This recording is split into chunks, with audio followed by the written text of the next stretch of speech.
পিঁয়াজ এনেকুৱা এটা পাচলি যিটো নহ'লে কোনো আঞ্জায়ে সোৱাদ নালাগে। বজাৰত পিঁয়াজৰ যিমান দাম নহ'লেও আমি তাক কিনি আনিমেই, আমি তাক আঞ্জাৰ লগত দিমেই, কিয়নো নহ'লে আমাৰ জিভাৰ জুতি নাপায়। কিন্তু আমি লক্ষ্য কৰিছোঁ যে পিঁয়াজ খোৱাৰ আগতে সদায় কান্দিবলগীয়া হয়, অৰ্থাৎ আমাৰ চকুৰ পৰা পানী ওলায়। কেতিয়াবা ভাবিছোঁনে এই পানী কিহৰ কাৰণেনো ওলায়? তো আমি আজি এই ভিডিঅ'টোত ইয়াৰ বিষয়ে জানিম। নমস্কাৰ বন্ধুসকল, মোৰ নাম অবিনাশ, আপোনালোকে চাই আছে বিবিধা।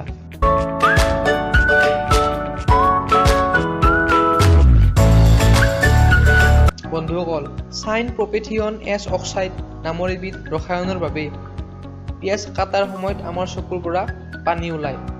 আৰু এই চাইন প্ৰপেথিয়ন এছ অক্সাইডে চকুৰ লেক্ট্ৰাইমল গ্ৰন্থিক উত্তেজিত কৰি তোলে, যাৰ ফলত আমাৰ চকুৰ পৰা পানী ওলায়। এতিয়া পিঁয়াজতনো এই চাইন প্ৰপেথিয়ন এছ অক্সাইড ক'ৰ পৰা আহিল এইটো জানো আহক।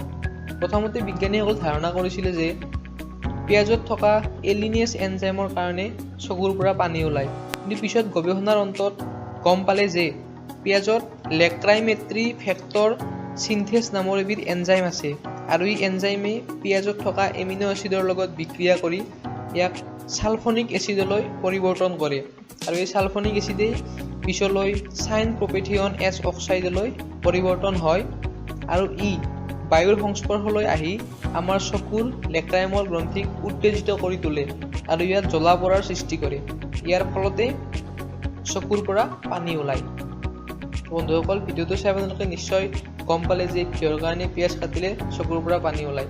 যদি ভিডিঅ'টো ভাল লাগিলে তেনেহ'লে এটা লাইক কৰিব, আৰু বেয়া লাগিলে ডিছলাইক কৰিব, আৰু পাৰিলে চেনেলটো ছাবস্ক্ৰাইব কৰিব, কিয়নো আমি ইয়াত সদায় এনেকুৱা সৰু সৰু কিন্তু জ্ঞানেৰে ভৰপূৰ ভিডিঅ' আপলোড কৰি থাকোঁ। ধন্যবাদ।